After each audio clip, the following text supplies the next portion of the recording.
TREX.com. Don't we all have questions about our health, fitness, or even injuries? Now there's a place to go, and it's online at wellnessroundtable.com.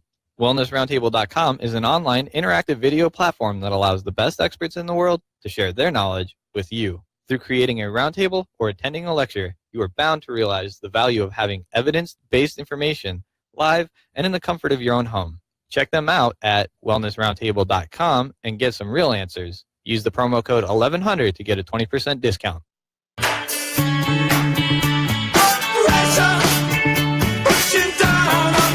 Welcome back to the Wellness Roundtable radio show. We are here busting some fitness and workout myths, and we're speaking with the pros, Stuart Burton, Jerry Brainham, and Ming Chu. And Ming, I just want to kind of apologize. I kind of cut you off because we broke from our first segment, but you were talking about hydration, and you were making some very, very specific recommendations. So sure.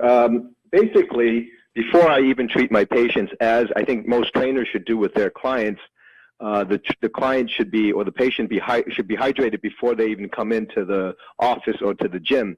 And I have a very, very simple rule to keep it as simple as possible so people can actually follow it. I always tell people to start off with 2 liters. Mm-hmm. Even if you're a female, you drink 2 liters of filtered water, pure water. I'm not talking about bubbly water or vitamin water or juices. I'm talking about pure water. And that water should be had on an empty stomach. It is believed, in Europe at least, Dr. Guy Voyer would say that if you drank water on an empty stomach, it goes into the extracellular space, which is the space where the connective tissue lives, and that you want to hydrate all the connective tissue before you start training. So 2 liters is where I would start. If you're as large and as massive as Stuart and Jerry over here, you can go up to 2.5 or even 3 liters of water. I weigh about 202 pounds personally, and I work out about 4 times a week. I drink between 2 to 3 liters of purified water every day, and I always drink it on an empty stomach. And that's a very simple rule to follow. I recommend everyone do it. 2 questions for you. So you work out in the morning, 5:30. When do you start hydrating? In other words, I wake up. I literally drink. I'm a little of a strange bird, but this is how I do it. I drink a full liter of water even before I leave and before I have breakfast. I usually wake up early in the morning. I'll drink 2 cups of water. I'll wait a few minutes, and I'll drink another 2 cups of water, and then I'll wait another 15, 20 minutes, then I'll have my breakfast. I always drink my water, particularly before a meal. I usually love drinking water at least 15 to 20 minutes before a meal because it does not interfere with the enzymes when your body's trying to digest, so you just push the water through. And I already got my 1 liter out the way. So for the next few hours, the next 16 hours that I'm awake, I try to get another 1 to 2 liters after that. Usually on days that I train, I tend to drink more, and usually on days that I don't train, I tend to drink a little less. Okay. So, I mean, that was fantastic. I mean, just really talking about in-depth quality muscle, how we achieve quality muscle, the nutrition necessary for quality muscle, and the importance of really hydrating fascia and really kind of almost kind of a pre-workout kind of routine. So now what I'd like to discuss is something that's a little bit more near and dear to me because I have something known as flat butt. And I'm wondering, that was a joke, I'm wondering if are squats the best exercise for glutes? Or, because again, you have to squat, what are other ways of getting there? And Jerry, if you can talk about, what is the proper nutrition for something, not specifically for squats, but for weightlifting? Well, I actually couldn't. If you asked me the specifics to build a buttocks, right? No such animal. That's not going to happen, right? Right. I mean, I can't give you like a buttock building diet. I mean, that's good, you might find that on the internet, but it doesn't exist. Well, you could bottle reality. You could bottle it and become a billionaire. It probably does exist on the internet. Right, it does. So, Jerry, so go ahead. Well, by the way, I'm also a victim of the flat butt syndrome, and when I was a bodybuilder, I had pretty good glutes. But at my age, to be honest with you, I mean, even though I continue to work out, I do see signs of sarcopenia, which is, of course, for the people that don't know what that means, it's a loss of lean mass with age. And the first place I noticed it, strangely enough, was in my glutes. My glutes have dissipated to such an extent that when I sit too long, it's like sitting on bone. So I feel your pain, in other words. Okay. Jerry, I'm Asian, right? You know what they say about Asian men and Asian women, right? We have flat legs.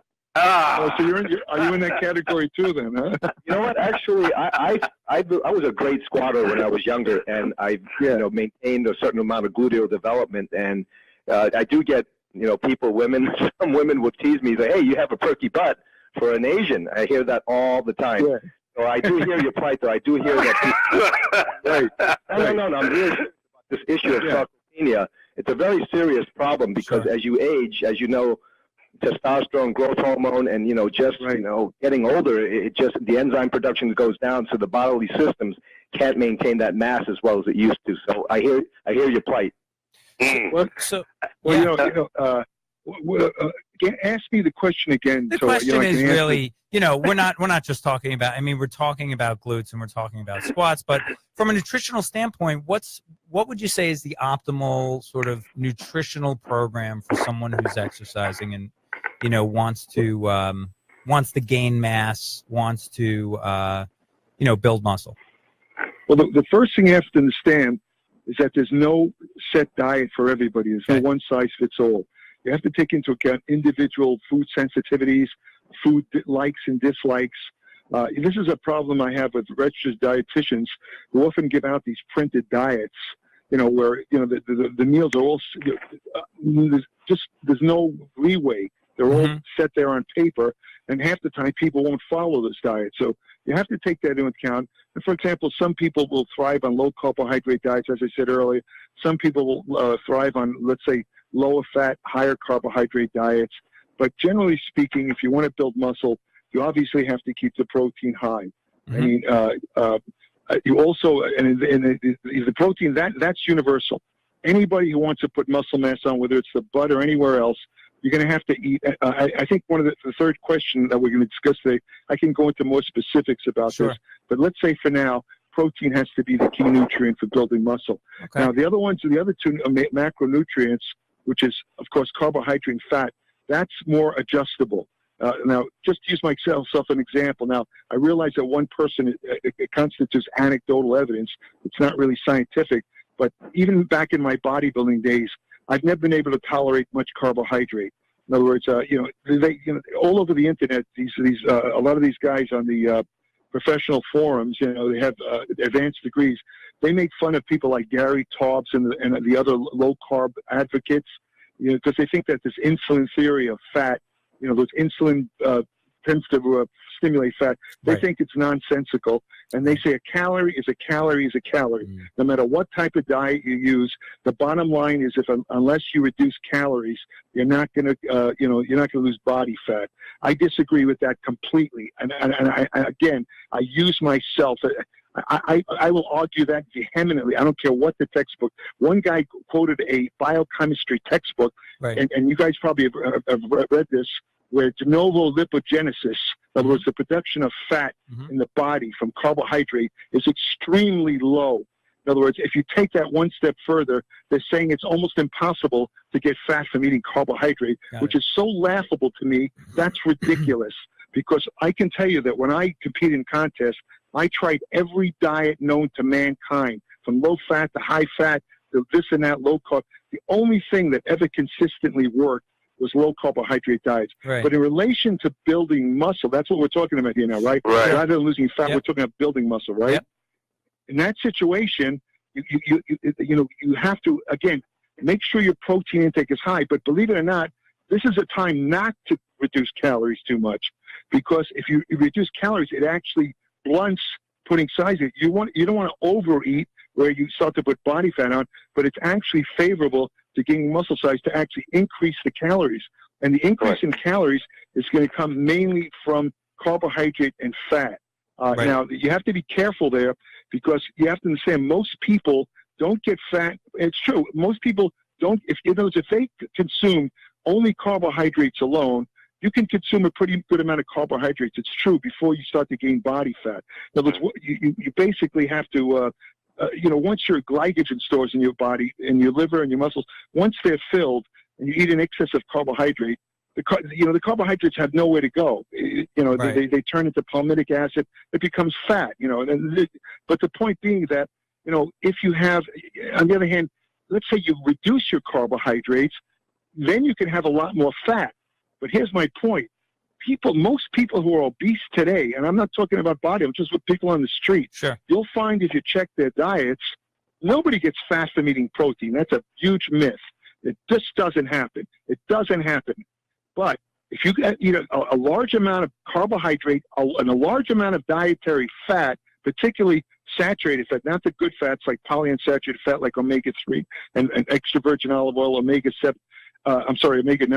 In other words, if you eat a combination of high fat and high carb, you're going to gain body fat. So it's a delicate balancing act. So to put on muscle, you got to keep your protein intake high. Yeah. What I've been recommending for the last, believe it or not, 40 years, and I was very happy to see that my ideas were actually confirmed by science very recently, which I'll talk about that later. But I've always told guys who want to put on muscle, if you want to put on muscle, aim for 1 gram per pound of body weight. Okay. That's about 2.2 grams per kilogram of body weight. Sure. And in other words, the body weight goal is what you want to weigh. In other words, let's say you're 150 now and you want to weigh 200, you want to aim for let's say 200 grams of protein. Now here again, I have a problem with some of the experts in the field.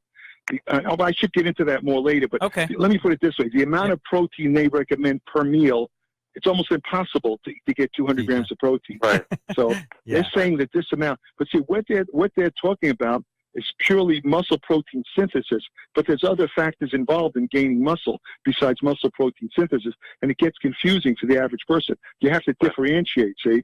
In other words, they're getting set figures of let's say 30 grams of protein per meal. Right. And they're saying to eat, let's say 5 meals a day, and that's not enough really to put on a lot of muscle mass. You're going to have to eat a little more than that, right. But that's enough to cover muscle protein synthesis, but you're not going to really gain maximum muscle mass with that amount of protein. So to answer the question succinctly, I would say to keep your protein high, again, about 1 gram per pound of body weight for whatever body weight you want to weigh.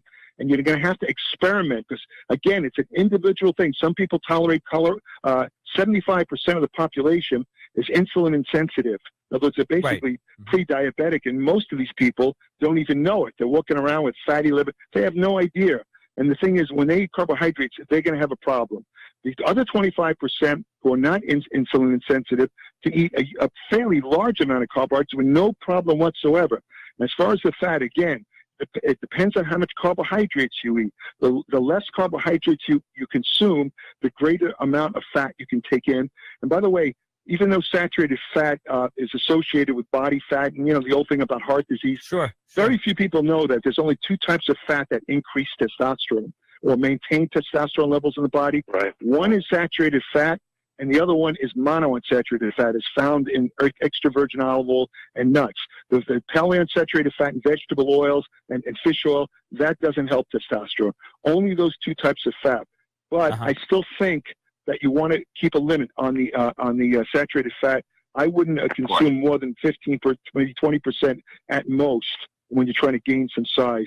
You want to concentrate on the, let's say, monounsaturated fat because it's more readily oxidized, less chance of becoming body fat. Okay, excellent.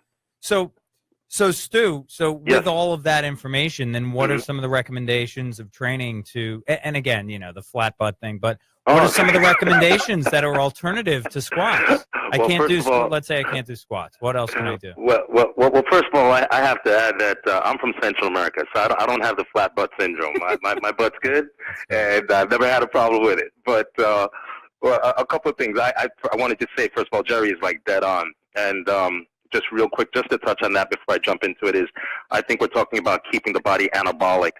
So as you're putting foods into the body through that gastrointestinal tract, digestion is going to be the key thing that's going to allow you to facilitate all of this growth. That's going to allow everything to come through. So getting to an exercise. A lot of people, I see a lot of people doing like hip extensions, and the way they're doing it is they're across the bench, so their upper backs are resting, their hips are dropping way below the bench, and they're thrusting up. And while this is a very good exercise, it's actually very limited in how you can truly activate the glute. I'm a big believer in pre-exhaust. I think pre-exhaust is very safe. Probably the safest way to activate fiber. A lot of reasons people can't, they don't get the type of development they want, it's because they don't really know how to contract, flex, and utilize the muscles they're trying to activate. But when you pre-exhaust the muscle, you do it an isolation movement first, and then you move on to something that is compound movement, and you get this level of synergism, activation going on. It builds better muscle. It saves the joint. It allows you to tap in on a neurological level that's superior. So what I would suggest is lengthwise lying on the bench, just like if you were going to do a bench press, and take a dumbbell, put the dumbbell across the hips. You're going to get a little acupressure, which you're going to get some. If that dumbbell is heavy for most of us guys and some of us girls, it's going to push against that hip flexor. It's going to start to open up that area a little bit. As you thrust up through your heels, you're going to notice the range of motion is extremely short. It's not big. I'd suggest holding for contraction about 5 seconds and do a set that we would call accumulative reps. So it would be a contraction up at the top with a 5-second pause. Then you do 2 repetitions with a 5-second pause at the top, 3 repetitions with a 5-second pause at the top, 4, and so forth until we get to 10. I see. Okay. After that, my move would not be the squat. If it's glute development that you're after, I would move to what's called a Bulgarian squat, which I think is superior to squatting. Your rear leg is going to be elevated. We do this freehand, which means with just body weight, and sometimes we'll do it in the Jones machine in my gym, where you're locked in, so there's less chance of you having to worry about balance.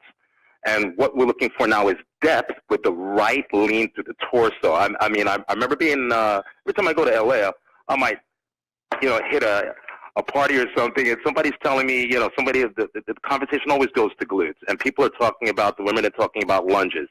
And they'll show me what they're doing, and I'm looking at them, and they're lunging with the torso totally vertical, the knees at a 90-degree angle. You can't hit your glutes with that angle. You're not going to work it maximally. Once you start to reduce the hip movement, and that hip stays in line with the torso, you're starting to go into what would be considered something like a front squat. A hack squat and sissy squat, where the hip is now in front, in line with the torso in front. That puts all the stimulation into the quadricep. Lunges and Bulgarian squats, you want to be demonstrated like an acceleration movement, where there's a little bit more of a forward lean. Now, I'm not saying excessive for people out there that are listening and think that, I got to lean all the way forward so that my chest touches my thigh. No. But you have to have enough of a forward lean so that when you drive, you're distributing the weight through the heel. That's going to activate the glute. But if you're pushing through the heel and your torso is totally vertical and you're dropping straight down vertically, you're working more quad, my friend. You're not going to get as much glute. You're not going to get as much glute. It's great. So, great. Can I just jump in here? Yeah, real and fast? then we're going to take a call. Go ahead, Jerry. Okay, I have to comment on the hip extension exercise that Stu was just describing. Not the one he did, not the one with the dumbbell. The first one where you lie crossways across the bench with a barbell over your hips. Sure. I actually wrote an article on that specific exercise for my Applied Metabolics newsletter because I came across a study of a man who was doing that exercise. I think that exercise is derived from what they call cross fitness. I think it was developed in that type of situation. But what this guy did is he put a 250-pound barbell across his hips, and he basically crushed one of his nerves in his leg to the point where his leg was paralyzed.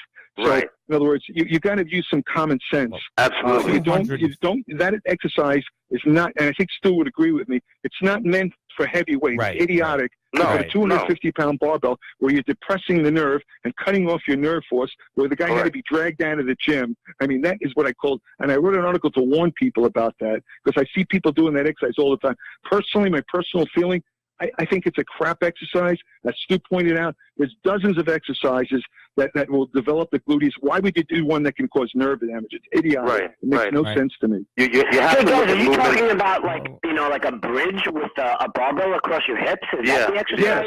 It's very popular today, But 250 pounds is a little. Yeah, 250 pounds. You're not getting enough support. The bar is too small, and what happens is it digs in too much. You need something that's either flat or something that's padded in order to get the right type of, feel. You're absolutely right. That started from the jiu-jitsu guys. The jiu-jitsu guys that were always in wrestling, that were always in the mount position. They need to bridge up and get the opponent off of them. Right. Right. And like you said, CrossFit took that and adopted that. But yes, now I know what you mean. Hey, Jerry, I have a new article for you to write. You know what's going to be the title of it? What's that? Barbell crushes dumbbell. So, guys, what we're going to do, we're actually coming up to finishing our second segment, but we're going to take a call from Jesse in New York City. Hey, Jesse. Yes. Hi, you're on with the pros, and we're talking about busting some common fitness and workout myths. What's your question? First of all, I just wanted to say that Stu, I know Stu for a long time. Stu is an excellent trainer, and but I just had one question about diet. Sure. A lot of bodybuilders, they eat a lot of food, 5 meals a day. Taking in the calories and stuff like that. I'm a martial artist, so I'm trying to get some tips on eating for a martial arts type of physique or workout. Okay. So, with general health, you have to eliminate the food that you eat. So if you're eating 5 meals a day, and you're not eliminating 5 meals a day, how do you deal with that? A lot of people say maybe you should only eat 1 meal a day. What's your take on that? Okay. Thanks for the question. Jerry, you want to jump on that? Let Jerry jump Sure, on that. I can jump on that. Go ahead, Jerry. First of all, this notion of having to eat small meals more often, that has been a kind of axiom in dieting or for many, many years. Yes. However, they've shown that it's kind of a myth. You want to have regular meals, don't get me wrong, but the notion of, I've known bodybuilders, and Stu, I'm sure Ming, we've heard of bodybuilders eating as much as 8 to 12 meals a day. And, all right, they're small meals, but it's kind of overkill. It's just not necessary to do that. And very few people have the time to do that. Now, in relation to martial arts, you have to look at the sport itself. It's a brief periods of high-intensity movement coupled with brief rest between rounds. I know this because I worked with a lot of elite professional boxers in the 90s. I was their nutrition. So the diets that I designed for these boxers would be very similar to what an MMA athlete would use. And what I would suggest is, again, a focus on protein. But here again, this is a different situation. Because of the high-intensity activity, you want to time the carbohydrates. Right. In other words, I would say, for example, before exercise, before, let's say, practice or sparring, you want to have a good carbohydrate meal about 3 hours before, to give the carbohydrates time to digest. And, before a match, if you're going to actually have a match, I would say about 30 minutes to have a quick-acting carbohydrate drink, which will bring up your blood glucose and allow maximum muscular activity. So those are so it's basically, and you can get into supplements. It gets a little complex, and coincidentally, again, I have to mention, I've collected a ton of research on nutrition for mixed martial artists, and I plan to write an article on this in my Applied Metabolic Science newsletter, including the major problem of mixed martial artists. And this is kind of controversial. A lot of these guys, to make weight, dehydrate themselves. Oh, God. And they get really messed up. They get sick. Yeah. And I'm going to talk about ways to avoid that, because I have a good record with that. All the fighters I work with, which is about 20 boxers, none of them ever failed to make weight, not one single time. And after the fight, when they wanted to gain weight, I had a 24-hour interval between the weigh-in and the actual fight. My record of putting weight on in one day was with a fighter named Oscar De La Hoya, who wanted to put on 16 pounds in 24 hours, and I did it. And that's with no bloat, no stomach sticking out. He knocked the crap out of the guy. He wanted to gain a lot of weight because his opponent was Cesar Chavez, who we had a little grudge against at the time. He wanted to bust up his face. he felt that if he was heavier, he would do that. But the other major issue with MMA is, of course, the head trauma. And, there's ways of, that's a big thing in football, of course, too. Jerry? The head trauma. And I believe... Jerry? I've also... I'm just gonna pause for a moment. We're just gonna break, and when we come back, let's continue with that thought. Okay. All right. We'll be right back with the Wellness Roundtable Radio Show, speaking to the pros and busting common fitness and workout myths.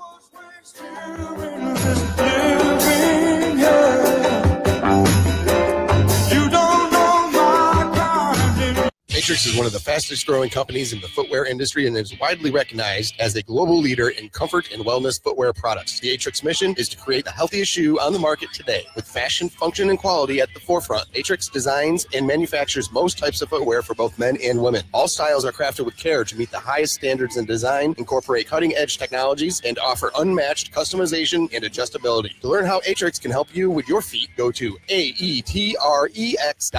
That's Atrix.com. If you missed the Lars Larson Show, you missed this. And they will always cut a break for the liberal candidates for political office. So we have to be aware of that as citizens. If we